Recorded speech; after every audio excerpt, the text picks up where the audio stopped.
Question for Sofia: what drew her to make a film about Marie Antoinette, who's usually a figure who has certain negative connotations, I guess, for people who know the general story?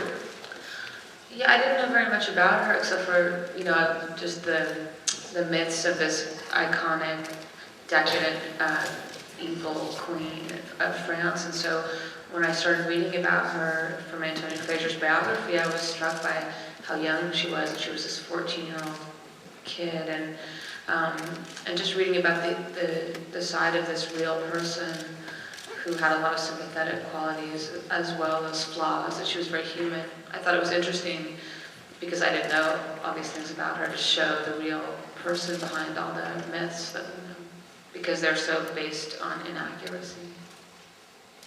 Do you think she really didn't say let them eat cake?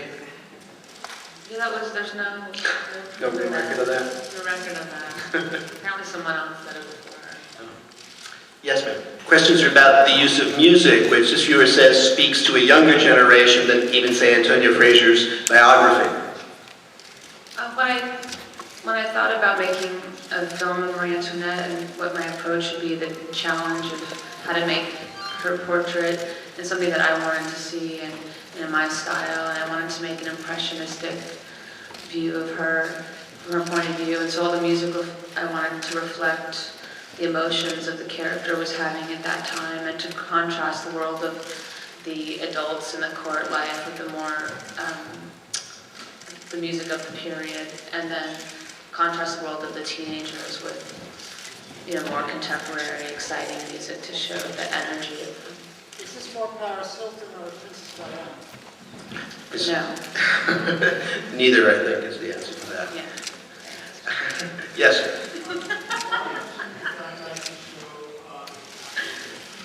Why did you decide to end the film where you do and not show us the decapitation, the actual death?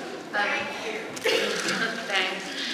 The story after They Leave Versailles continues for a long period, many years in prison and a long trial and an escape, and we weren't making a mini-series, so I couldn't tell that whole story, and decided within our time frame to focus on the years in Versailles, her arrival as a young girl and her departure as a woman. And to me, the conclusion of our story was her on the balcony, where she really evolves and shows she's become a woman and a queen. Question for Kirsten Dunst: how did she build up the role of Marie Antoinette once it was offered to her? At first?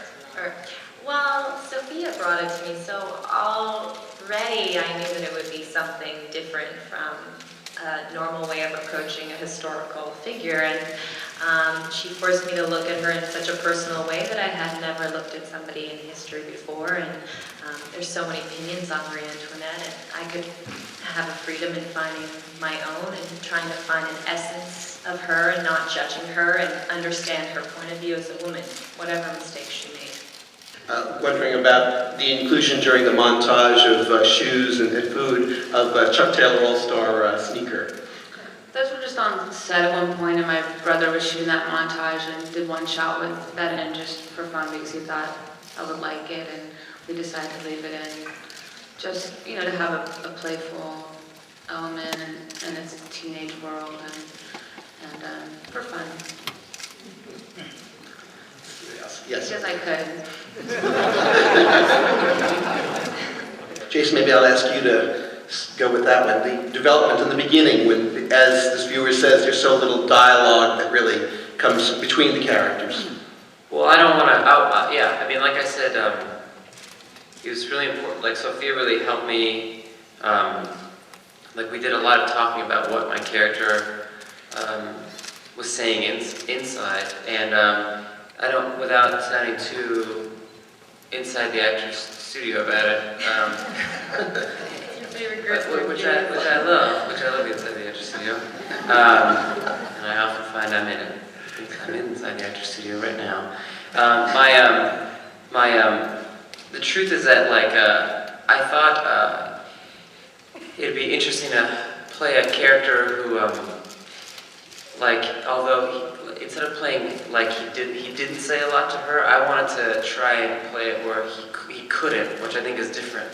Like, instead of playing someone who said one line and then was thinking about something else, or just didn't want to be in that situation. I thought it would be kind of more active if he was like he was longing to try and say something to her, and instead of like not looking her in the eye, he was like trying to, but couldn't, so that he was frustrated perhaps inside. And so like I said, like for me, I can relate to this feeling of wanting to communicate with someone, and for whatever reason not being able to, and then you have many things that you'd like to say, and then you say something and it kind of comes out wrong, or you can tell from the look on their face that you disappointed them or didn't give them the answer that they wanted.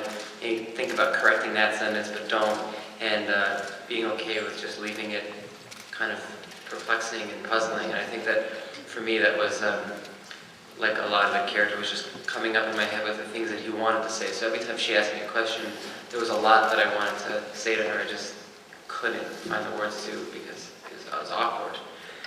And so like it was like really fun, like Sofia and I and Kirsten really working on what he would be saying.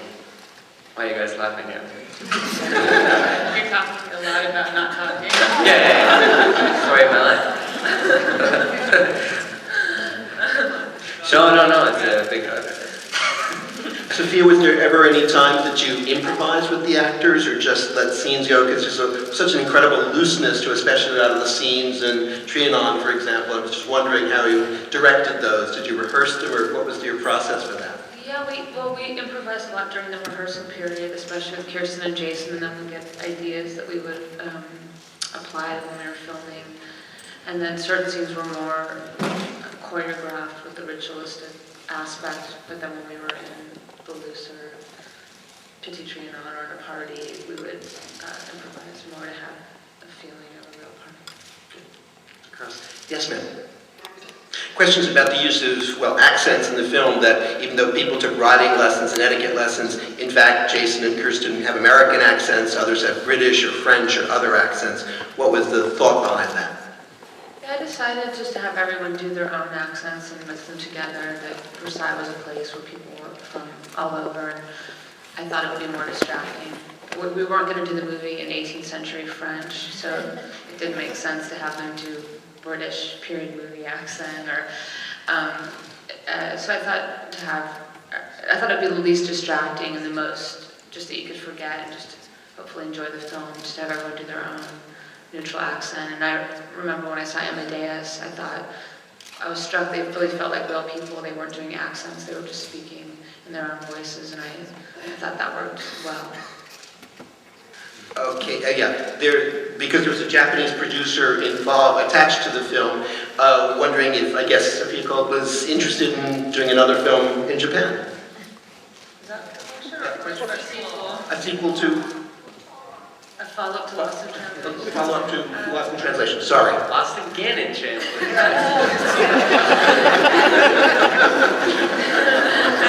I don't think so. I don't have any thoughts or plans. Okay, I'm afraid that's all we have time for. I want to thank all the members. Thank you very much.